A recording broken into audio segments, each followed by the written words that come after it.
Hello. Good morning happy గారు. Good morning Lakshmi కుమారి గారు. నేను ఎంత చక్కగా పిలిచారో మీరు అంతకన్నా చక్కగా పిలిచారు. రాజ్యలక్ష్మి గారు. అయ్యో మీ పేరు చెప్పాలి ఫస్ట్. మీరే చెప్పేశారుగా. లక్ష్మీ కుమారి గారేనా?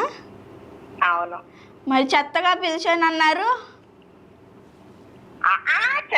చక్కగా అన్నా. చక్కగానా? Okay okay. నేను ఎంత చక్కగా మీ పేరు చెప్పాను, మీరు అంతకన్నా చక్కగా చెప్పారు అన్నా. అయ్యయ్యో, ఏంటండి సంగతులు? అలా అర్థం చేసుకుంటే ఎలాగా? లేదండి, నాకు అలా వినిపించింది, అందుకని నేను అన్నాను. అలా అంటానా నేను మిమ్మల్ని? లేదండి అందరూ. మరి ఎందుకు అలా అర్థం చేసుకోవడం? చక్కగా పొద్దున్నే చక్కగా మాట్లాడక పొద్దున్నే చక్కగా మాట్లాడేసుకుందామన్నారు. ఏమొద్దు, నేను అలా ఏమనుకోను. ఏంటి క్వశ్చన్స్ ఏమన్నా ఉన్నాయా? క్వశ్చన్స్ ఈరోజు నేనేం ప్రిపేర్ అవ్వలేదు. నేను అడుగుతున్నా. ఓకే ఓకే, తప్పకుండా తప్పకుండా అడగండి. నేను అడిగినట్టే అడగాలి మరి. తప్పకుండా అడుగుతాను నేను. చిరిగిన చొక్కా అయినా తొడుక్కో, ఓకే.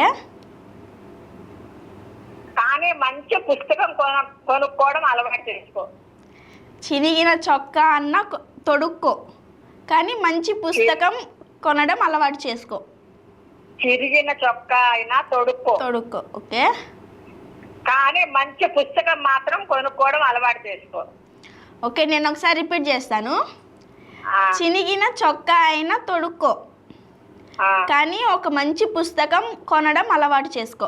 ఓకేనా? ఓకే, ఇది ఎవరో డైలాగ్ కదా. ఏంటండి?